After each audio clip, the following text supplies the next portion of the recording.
Hello everyone, and welcome to episode 24 of the Rise of Dragons podcast. My name is Robert Blanchard, but my friends call me Bobby.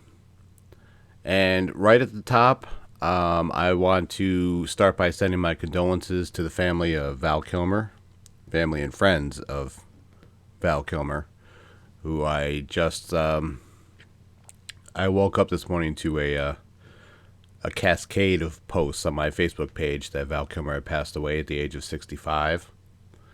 Willow is one of my favorite movies of all time, and Matt Mardigan was my favorite character, so he did an amazing job in that movie, and obviously he was in many others. He was in Top Gun, he was in Batman Forever, he was in the Island of Dr. Moreau, I think, which is a movie I haven't seen, but he's been in so many things. Very sad that he passed away so young. Well, I don't know if anyone... 65 is younger than you want someone to... it's before their time, I guess you could say. But he had been having health problems for a long time. And, yeah, my heart goes out to his family and friends. Batman Forever, I think, is an underrated Batman movie. It's certainly not the best. It will not rank in the top 5, and I think that Val was an underrated Batman as well. I don't think he gets the credit that he deserves. So yeah, shout out to him for that. I was very sad to hear that this morning, and my girlfriend Kate is very, very, very upset. So yeah, that was a rough thing to start out with this morning, but life goes on, and this is episode 24 of the Rise of Dragons podcast. And before I get going, I also want to say hello to the new listeners in Prineville, Oregon, Altoona, Iowa, and Luleå, Norrbotten County, which I am sure that I mispronounced, and I apologize if I have.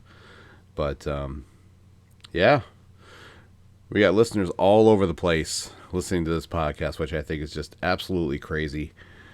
We had 4 listeners in India for the last 5 episodes, and 3 in Ireland, and 2 in the United Kingdom. So that is very, very cool. I just love seeing that the podcast has a farther reach than it may seem like from the outside. So that is always, always amazing to see, and I appreciate everybody's love and support. And just want to thank you for supporting the podcast and supporting my work, and all my love and my affection goes right back out to you. So, all right, moving along with the podcast today, we are going to be talking about the day that Aidan. Let me backtrack a little bit. We're going back to the first book, The Roar of a Dragon, and we are going to be talking about the day that Aidan got the news that he was going to become a Knight of Delmar, which was his dream, as many of you know. This took place after Aidan was sent on a mission with Norvin, his nemesis, who obviously already was a knight, and he was the commanding officer. And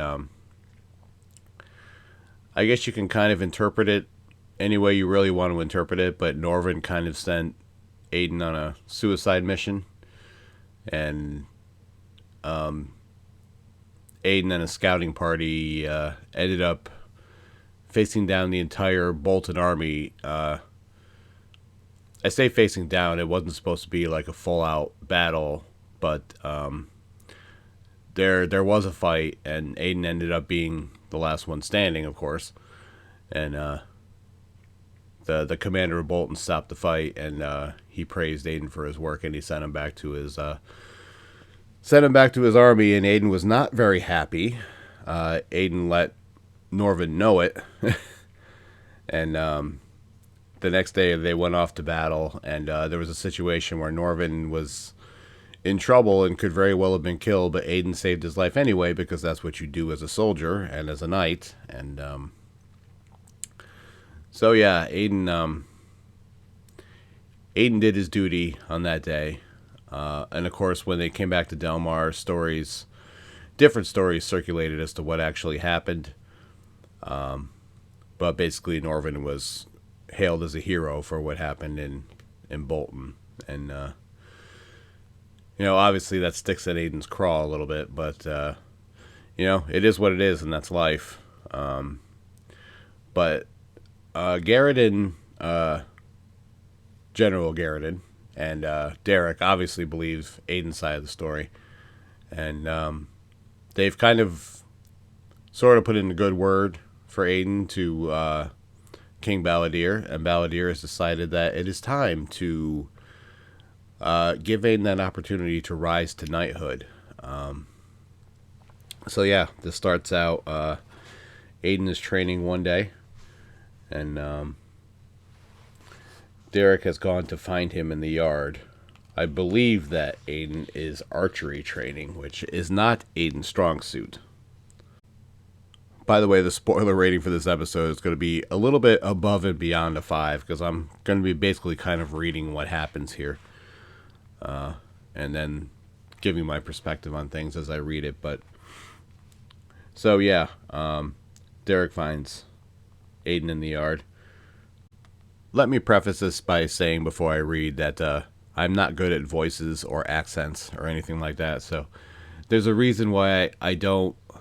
Some people say I could just do the podcast and read chapters of the book or whatever. I think more people that want to hear chapters of any book read would prefer to hear voices and, accents and kind of be, submerged in the world, I guess, so to speak. I'm just not good at any of that stuff. So everybody's going to kind of sound like me a little bit. So, before I go on, Derrick finds Aidan in the barracks training. Says, "The king and Sir Garridan want to see you in the royal hall right away," he said brightly. "For what?" I asked. Derrick stared at me with an incredulous look on his face. I don't know. I left the room and walked right back in, trying to be you, but for some reason the darn buggers didn't buy it. I smiled and shook my head. Wouldn't surprise me if that was the truth. So we began our short trek to the main castle. Derrick was about a foot behind me the entire time. He seemed a little too upbeat not to know anything. The royal castle was bustling just like any normal day. Attendants running this way and that, visitors admiring the spacious decoration. King Balladeer and Garridan were in conversation at the king's throne, but they stopped to watch me approach. You know what? That's actually an error that the editors missed, and myself. But they stopped to watch me approached. That's not correct. Both smiling and looking proud. They hadn't spoken yet, and already I had no idea what to make of it all. I bowed for the king and saluted Sir Garridan. "How are you, Aidan?" Garridan asked me. "Very well, sir, thank you," I replied. "How is your eye?" the king asked. "Perfectly fine, your highness."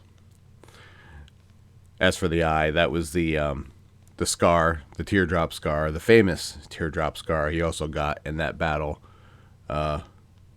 in Bolton when oh no, that was well, it was in Bolton. I don't think it was in the initial battle when Norvin sent him on that scouting mission. I believe it was in that second battle when the war, or the battle actually commenced, whatever. Just a little aside there. "In the training? Arduous but rewarding, your majesty," I answered. "Other than the time you almost killed a squirrel with an arrow," Derrick muttered under his breath. "That would have been an impressive shot," Garridan said with approval. "It was 6 feet above the target he was aiming at," Derrick chuckled. "My fingers slipped," I said, through clenched teeth. King Balladeer laughed, which was unflattering, to say the least. "No matter, some skills aren't for some people. Let us dispense with the salutations and commence with the matter at hand. Aidan, I have a very important proposition for you, one that affects your entire future. I was puzzled, but looking forward to an important assignment. How may I serve Delmar? By becoming a knight, Garridan said with a proud smile.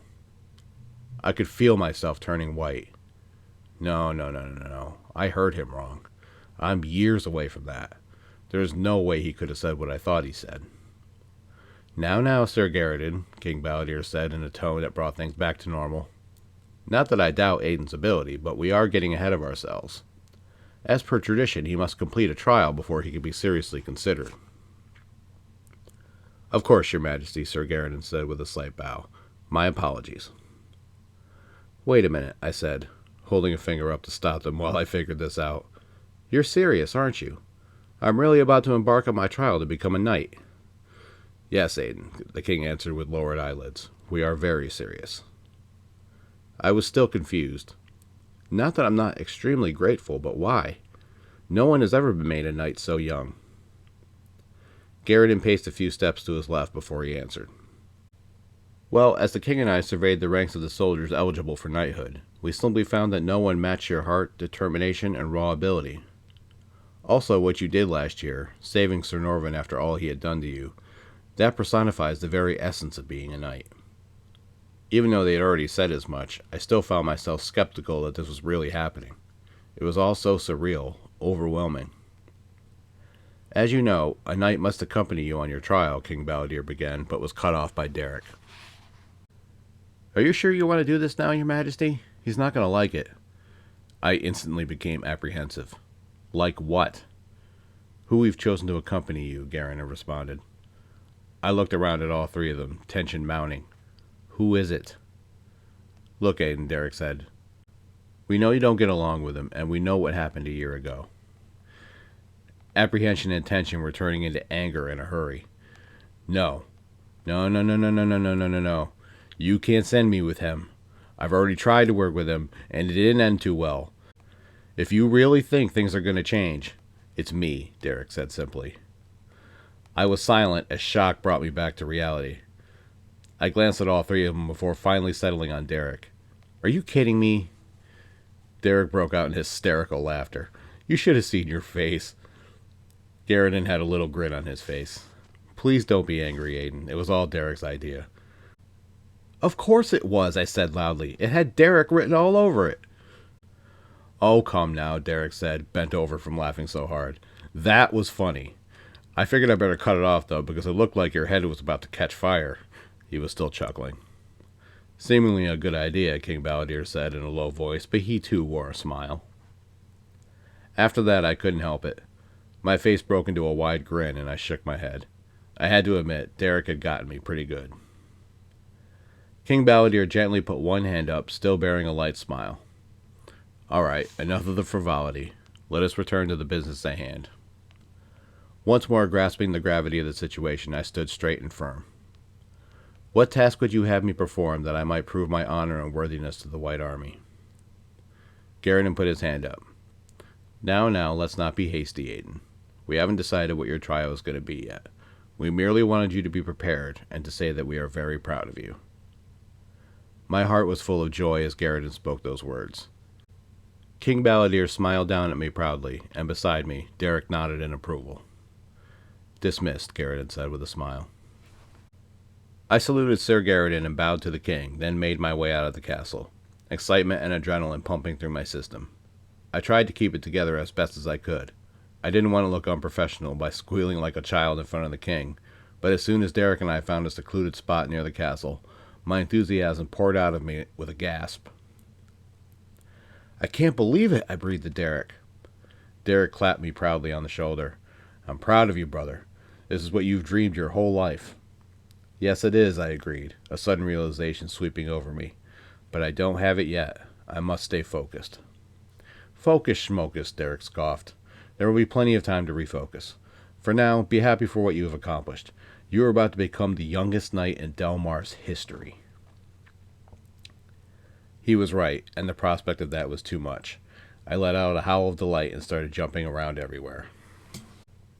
And there you have it. Aidan receiving the news that he is about to become a knight of Delmar, which is something that he had dreamed about since he was a little kid. Something his father tried to discourage a little bit.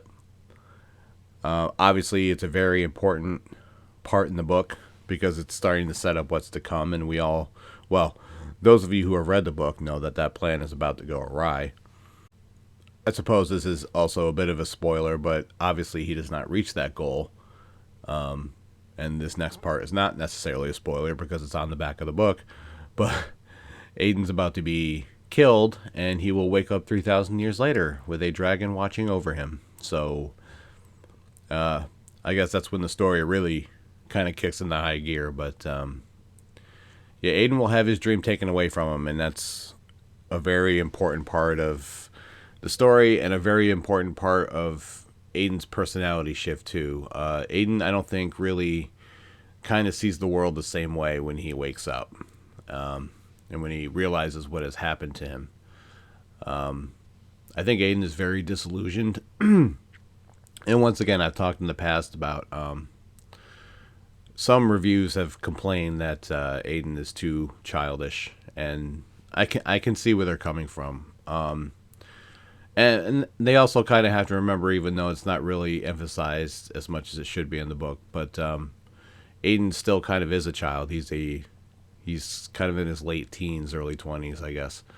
So, in a way, he still is a child, and he is acting like a child, but, I don't disagree that maybe I should have probably gotten a handle on that as far as him being a protagonist. But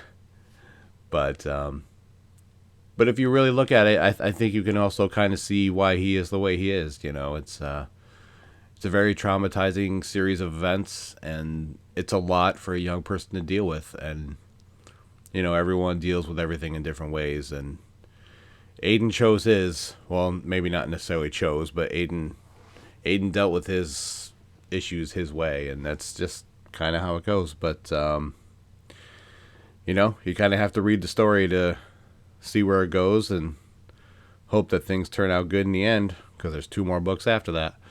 So, and that is going to do it for episode 24 of the Rise of Dragons podcast. I hope you guys enjoyed that.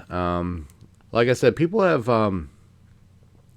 suggested that I read chapters of my book. That wasn't an entire chapter. That was only a section, but read chapters of my book as part of the podcast, and I suppose I could do that every once in a while. But like I said, I think people who want chapters of the book read to them would prefer voices and accents and things like that, and it's just not an area I excel in. So but we'll continue doing the podcast the normal way, and we'll just go along with that. I appreciate your love and support. I said at the beginning, I will say it at the end again. The work just keeps on coming, and I keep pushing on through. So that's basically the outlook of what we got going on right now. If you are interested in the Roar of a Dragon series, the award-winning Roar of a Dragon series, I should probably specify that the Roar of a Dragon and the Cry of a Raven won the Silver Award, the Literary Titan Silver Award. And all 3 books won ReadersFavorite.com Silver Awards as well. So it is an award-winning series, and I am proud to call myself an award-winning author. So if you are interested in the award-winning Roar of a Dragon series, you can go to robertblanchardbooks.com. You can read the first 3 chapters of each book there for free before you decide to buy. So you can make an informed decision on that. If you'd like to hear more about them, this is the place to be. The Roar of a Dragon, or the Rise of Dragons podcast, I apologize, wherever you find your favorite podcasts. My Linktree, my Instagram, my Twitter are all Bobby's World 2110. On the YouTube channel, which is Bobby's World 2110, we are still doing the Elden Ring No Crimson Flask run, which basically means no healing. This past week, we hit a couple more we hit a couple more catacombs and caves the week before. That was the plan, and I got stuck in this one catacomb, the Impaler's Catacombs, for the entire episode. So that was a great deal of fun. If you want to see me have a mental breakdown, you should probably go back and check that episode out. I think it was episode 10. So, yeah, go check that out. And Wednesdays at 3 p.m. Eastern Standard Time on the YouTube channel is Soulsborne Battle to the Death, where I pick 2 random Soulsborne bosses and do bios for each one, and then decide who I think would win, and then you are free to leave your opinion in the comments. So, yeah, a whole lot of stuff going on. I've been getting a lot of writing done, which I am very happy about in my zombie apocalypse work in progress that I talked about on the last episode of the podcast. So, I got about 3,000 words written last week. So, for me, that's a lot, and I'm very happy about that. So, that's moving along. And after that, I kind of want to get back into the Roar of a Dragon series and write the next series in that. But I also have a death game book that I want to write too, which I have talked about before as well. So there's no shortage of work for me. And I also have my real job. So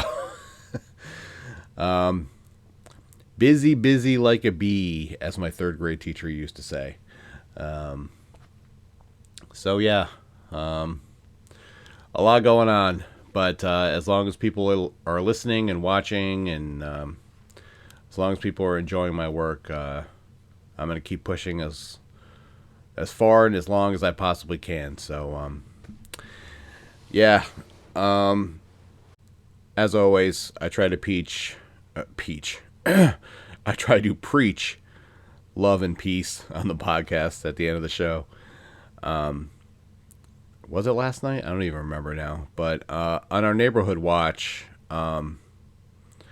someone posted that 2 of the local stores they had been in, the people that work there are miserable, and the customer service wasn't very good, and they just kind of were wondering if it was like that everywhere. And my best friend Rachel commented on it. If you've seen the Hunger Games, you know Rachel, or at least have seen her. Oh yeah, that's another thing. The Hunger Games, the Quarter Quell is up on the YouTube channel as well, so you can check that out. I kind of wanted to write a long response to that question. I mean, there's nothing wrong with what the guy asked or anything, and he wasn't being insulting. It was just, I just kind of wanted to respond to it, but and I kind of did on the YouTube channel. And I'm going to a little bit right here, because I work in customer service as well. I work at a local convenience store. And for me, I take customer service very seriously. And that's something that may sound weird to people, because, most customer service jobs are like the lower end of the totem pole in any job, pyramid whatsoever. It's the lowest paying jobs, and you don't get a lot of respect, and and it's not that different at my job either. But I take it very seriously. I believe that when you are dealing with a customer, when a customer comes up to the counter with their stuff, you have a few seconds to make their day as good as you can possibly make it. And that's the way I approach every single customer. And being in a small town, it shows a lot, because you see a lot of the same customers every day, and I have seen them come in the store and be happy to see me, and that sometimes they even say so. And you know what? A lot of times I'm happy to see them, and it's a really funny thing, because when I get out of work, I don't want to talk to anybody. I'm not a social butterfly. I really don't want to hang out. I don't want to go to parties or anything like that. But when I'm at work and someone comes to the counter, and sometimes they have issues in their life and things going on, and I'll listen to them, and I'll talk to them and see if I can help them a little bit. I don't know, but I take that very seriously, and I think when you take a job, no matter what that job is, you should do it to the best of your ability, and that's how I feel. For me, it's my own pride that I want to do the job as best as I can, and And on the other hand, on the other side of it, I will say that it's tough because we're the ones on the front lines having to bear the brunt of whatever dumb decisions the company above you is making. And, the customers come in and they complain and they yell at you and this and that, whatever, maybe even sometimes threaten you about a decision the company has made, and you don't even know what they're talking about. And, you're catching it from that end, and on the other end, the company doesn't care that you're on the front line catching the brunt of it, so you're catching it on both sides as well. So it's like, you're not really getting support on either side. I am lucky enough that I have the support of my coworkers and my boss, that's a very good aspect of it. Not all places have that, I know that, but, so it's tough in that regard too. I mean, it's worth thinking about when you go into a place, you don't know what that person, the person working there has dealt with that day. They may have had a hell of a day getting yelled at by people for no reason and, cussed out and called names and all this stuff, and all just so they can make minimum wage and go home and probably go to a second job, and do the same thing all over again. So, I just want to, talk about all aspects of that, I guess. But, yeah, it's a tough thing to deal with, but I love my job. I love dealing with the people. And, I just want to say I take my job seriously. And, the people around here know that when they come in and they see me, they're going to get the best attitude I could possibly give them and the best service I can possibly give them. And if they don't, then they know that something is wrong. So, but I still do. And it's sometimes tough to put those things aside and do the best that you can. But, sometimes you have to. It's your job. So that's all I really wanted to say about that. That was the love and peace portion of the podcast. So, but yeah, be nice to people. Just like the sweatshirt I was talking about, I think last time, or, whatever, that I got from the Till Valhalla Project, tillvalhallaproject.com. I'm not sponsored by them. It's just a sweatshirt that I got, and they help military veterans and all that stuff. But it says "Be nice" on the front, and on the back it says everyone you know is fighting, or everyone you meet is fighting a battle you know nothing about. So it's absolutely a true statement. You don't know what any person you see on the street is going through at any particular time. So yeah, just keep that in mind. It's very, very important. And I love and appreciate you guys. I hope everyone has an amazing week. I want to thank you guys for listening to the podcast. I want to thank you guys, any of you who are divulging in the YouTube channel and all that other stuff, my writing. I really, really appreciate it. It means the whole world to me. And I hope everyone has an amazing life. I hope life treats you with the love and respect that you deserve. How about that? I think everyone deserves a little bit of love and peace in their life. It's very tough to find right now. So, okay, I'm rambling now. I love you guys. Be well, stay safe, and I will catch you guys right here next time. I don't even want to say next week because that's been iffy lately, but I will catch you guys next time for another episode of the podcast. Until then, take care, guys.